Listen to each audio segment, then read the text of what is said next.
কষ্ট হয় ভাই, ছেলেদেরও দুঃখ লাগে, তাই ছেলেরা একটাই কথা বলে ব্রেকআপ হয়ে যাওয়ার পরে,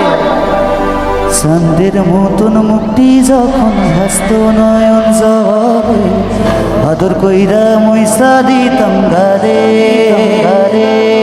হাটে আইসা পাশে বৈশা জড়াইতো এ বুকে, ভুলবো আমি এ কথা কেমনে।